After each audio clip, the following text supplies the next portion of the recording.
Does anyone agree that it won't be effective in years to come?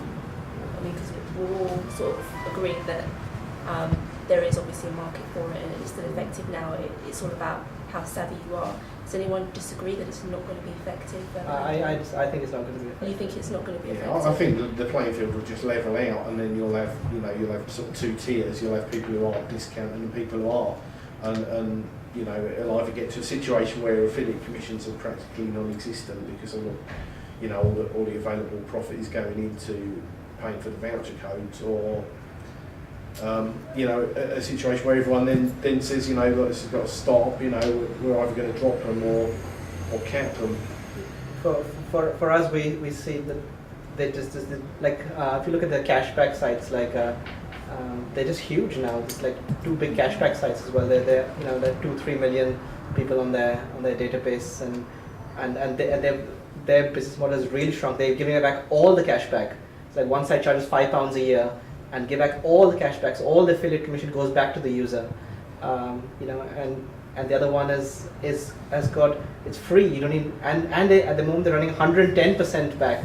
So I mean it's really going to hit rock bottom. I don't see where it's going to, how much lower it can go. And so at some point someone's going to have to say it's not working for the businesses. I think eventually we've got to reach a saturation point, haven't we? If you get to the point where 90% of the customers are using the 5% voucher code, then you may as well just drop your price by 5% across the site. But I'm not sure that we're quite there yet in terms of numbers, but it will get there eventually. So definitely it will stop being effective. Right now everybody's jumping on it, and great, but in a few years' time it can't go on.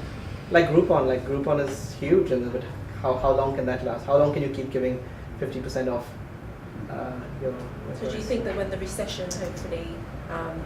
No, I think there'll be a new brand of retailers. There'll be a new brand of retailers who concentrate on their brand, and refuse to commit. You've seen it with price comparison and insurance, like Direct Line refuses to be on the price comparison sites. And they said they can't make the money, so they took a stand and went off, and others are joining them now. So at some point, people have to say, look, we can't run a successful business. I think it's basically a mess that affiliates have made for themselves, and now really the merchants are having to pick up the pieces, to be honest. I think we're in this kind of situation, and someone's going to suffer. It might be the affiliates, it might be the merchants, but it just can't sustain itself, I don't think. I think it's all about making sure whatever discounts are given away are sustainable discounts. So if you can afford to give X% away, whether it's a reduced commission, whether it's after a minimum spend, or whichever way you do it, you need to sort of make sure that every sale is profitable. I have my own opinions on whether a discount code has an impact on your brand or not. I don't think they do, because I mean we've seen like very sort of big retailers in that same space.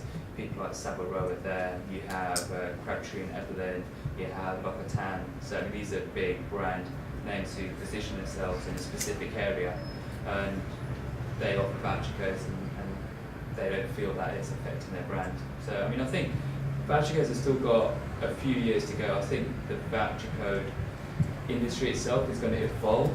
I mean, naturally, every affiliate has to evolve in some way, shape, or form. But it's where they evolve to. That's going to be the key thing, and it'll be interesting to see what happens over the next few years. But I still think that voucher codes will still be there for the next 5-6 years, at the very least. So that your company's evolving in different directions is that away from voucher codes, or is it? Oh no, it's still going to be with voucher codes, but I think obviously technology is changing. People are shopping differently, like on the mobile, and I think printables and things like that. So we're just going to be going with the times, really. I mean, who knows what technology will be available in 5 years. People, I think, will be shopping in a whole new way. But no, I mean, I think that codes and offers will still stand, because at the end of the day, everyone wants to feel like they're getting a good deal, no matter what the brand is.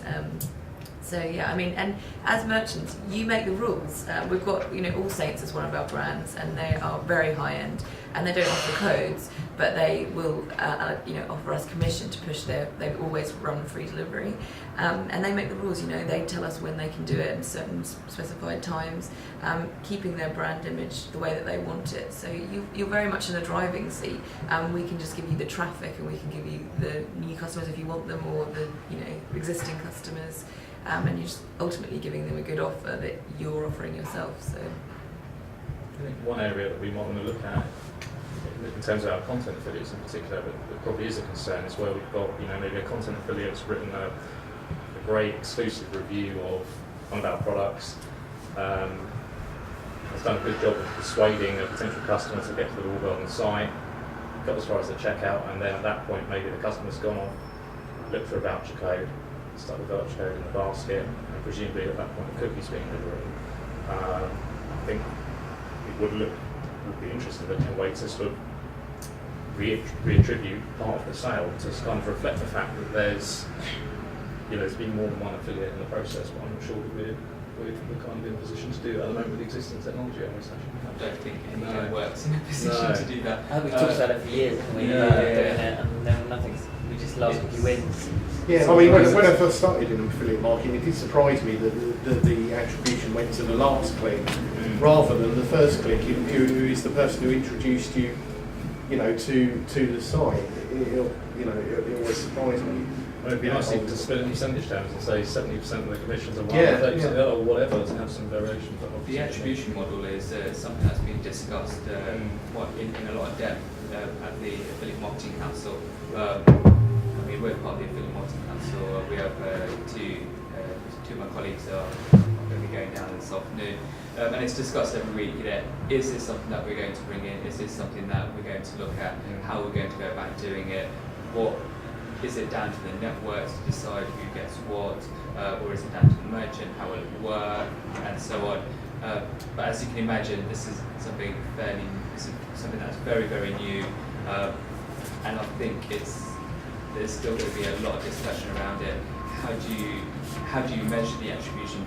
Do all the networks have the technology? Are they going to invest in the technology to try and bring this into play? So it is a hot topic at the moment, but I think it's going to be a hot topic to come.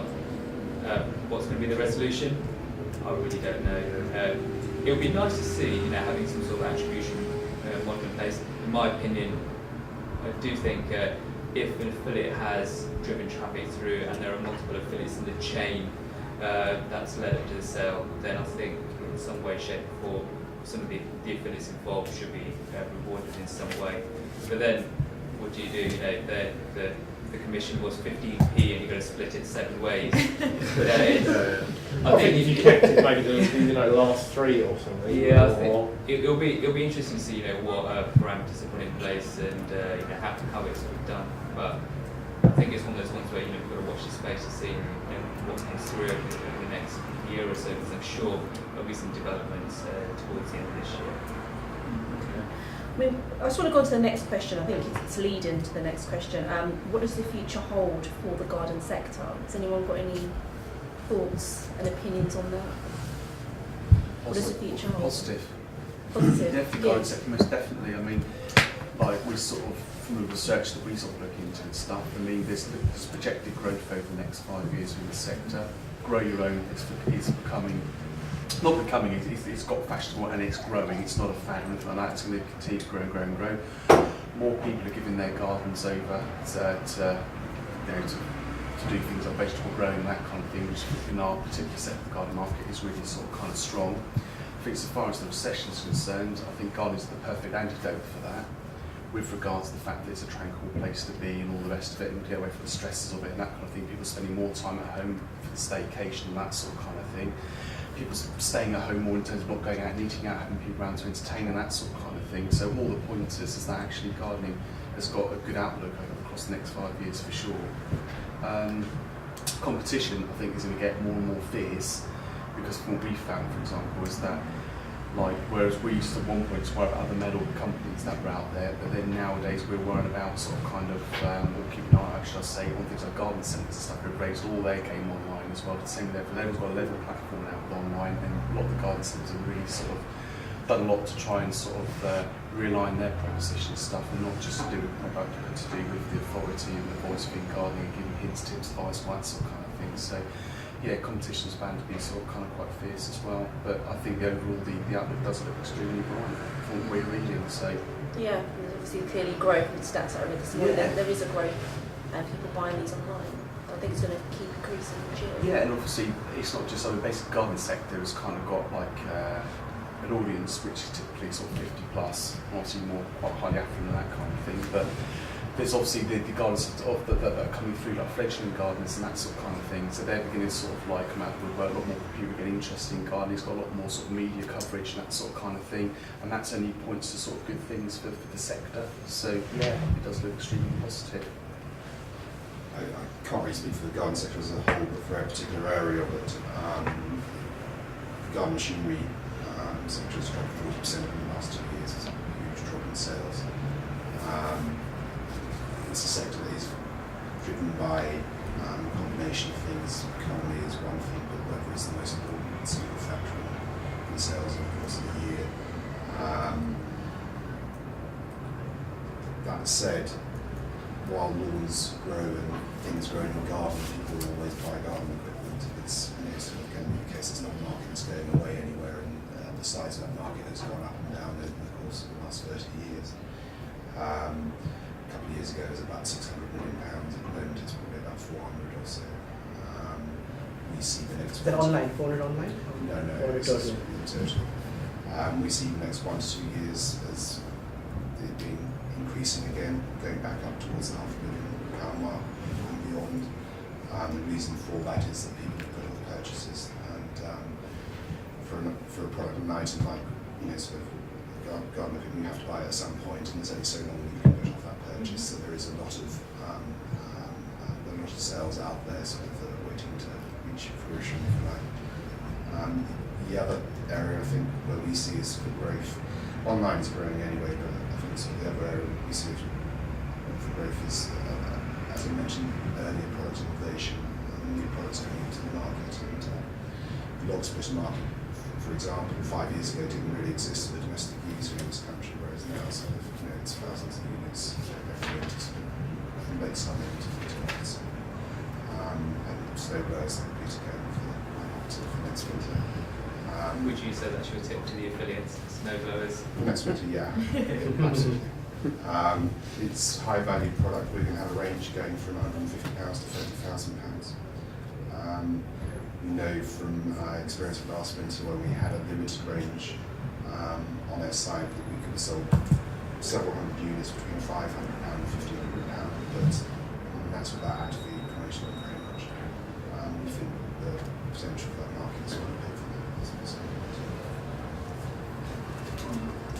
Anyone else I was going going to say, I think in terms of garden furniture, really it's on an upward curve in terms of online sales. It has been for the last 2 or 3 years. What I would say in the last couple of years is we've seen consumers becoming increasingly price sensitive. There's a lot more competition in the market and prices have been driven down. We're also seeing that consumers generally are often looking for a sort of budget option within our range. Whether that will change as the economy picks up, hopefully from our point of view it will sort of increase in our AOV, but that's what we've seen.